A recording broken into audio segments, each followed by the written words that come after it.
Interview with Mary Kelso at Big Spring Senior Center on July 29th, 2002 as a part of the Cumberland County Women During World War II Oral History Project. Okay. And the first one is, what were you doing during the war? I was a teacher, a home economics teacher, and part of our obligation was to register people for their food stamps, gasoline stamps, and so on. We had to take time out from our teaching to do that. And then part of my job, being a home ec teacher, was to teach the women of the area how to can and freeze food to make use of their food that they got from their victory gardens. And we also started school cafeterias with surplus food and charged the children a penny a day for their meals that they got during the war, because most of their fathers were off in the service. And many of my friends, of course, coming out of college in 40, most of my friends were off in the service too. And of course at that time, you couldn't get automobile tires unless you had a very specific good reason for needing them. And so you didn't plan on traveling any place unless you absolutely had to. And of course, same thing, you couldn't get gas unless you were going to a specific place for a good reason. And then, of course, we women all worked for the Red Cross, sewing different kinds of patches. I don't remember what they were for now, but we sewed patches anyway for the Red Cross. We got together at night and sewed patches. Catch up to it later. What school did you teach for? Okay. Well, I taught in the I didn't think it was that McConnellsburg and Blaine at that time. Well, I guess I pulled Blaine's in Perry County and McConnellsburg's in Fulton County. And what grade did you teach? 7 through 12. And I had, at that time, of course, teachers were very scarce. And at the first school I had home ec 7 through 12, and girls phys ed 7 through 12. And then at Lane I had the largest class in the 3-county area. I had 52 students in one class. Wow.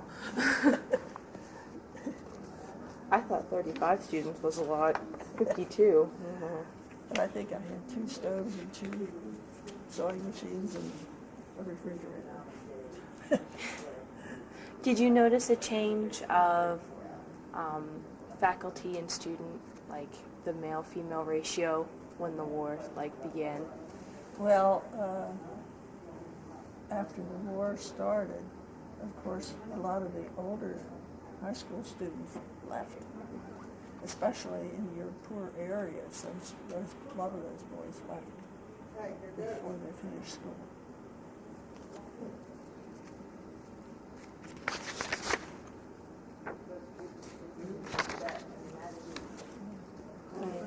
Oh, of course. And where were you when you heard about Pearl Harbor? I was on my way back from Pittsburgh, from being maid of honor in my college friend's wedding. Wow. So it was a blow to both of us, she on her honeymoon and me on my way back with my fiance.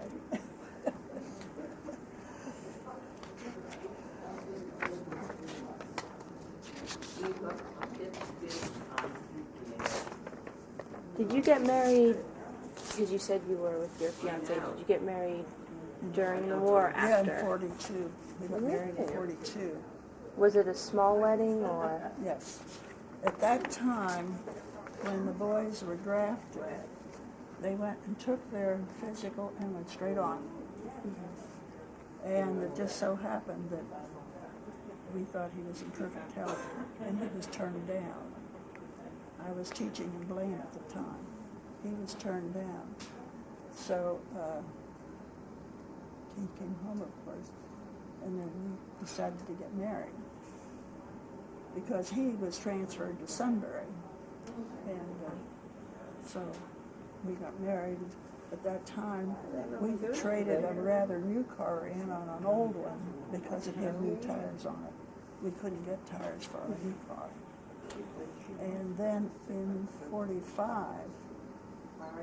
I was still teaching, and he got drafted then.